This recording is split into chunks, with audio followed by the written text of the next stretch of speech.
Throughout the Yosef story, Yosef went to many different places. He was in Beit Potiphar, in the house of Potiphar in Mitzrayim, and then he was in jail, and afterwards he was in the house of Paro. There's one thing that stayed constant, and that is that everybody around him saw something different about Yosef. They saw that the name of God was always on his lips. Yosef was somebody that always spoke about God, and that always saw God, and lived with God in everything that he did. And therefore, wherever he was successful.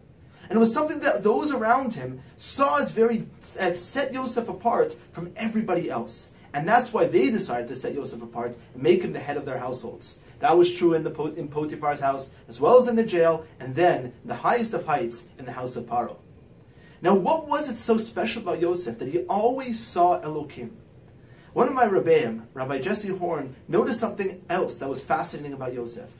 Yosef, even though he always spoke about God and always showed that God was with him in everywhere that he went, he was the first of the Avot, the first of the patriarchs throughout all the stories in all of Bereshis, whether or not it's the three Avot, or whether or not it's Noach or Adam, who God never spoke to directly.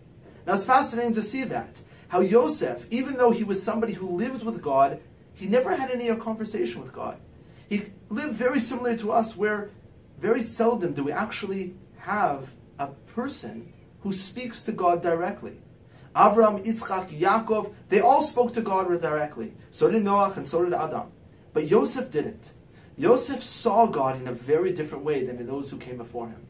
Yosef saw Hashem, saw Elokim, as something that was part of events. He saw Elokim as not something necessarily supernatural above him, but rather something within the events that he is going through together with Elokim. And that was something that was so different than Yosef. And that's why Yosef lived a life where he was able to forgive his brothers so easily, because he saw that the events that were happening were not something that were natural, and that God is something supernatural and removed, but rather that God, Elokim, was something that was within his life, and that geared every part of his life. We'll come to see Yosef as the model of somebody who didn't just see Elokim, didn't just see Hashem as part of some sort of revelation, but we saw the Elokim of events, of history, of life. And that's the lesson that Yosef partake to us for all generations. Shabbat Shalom.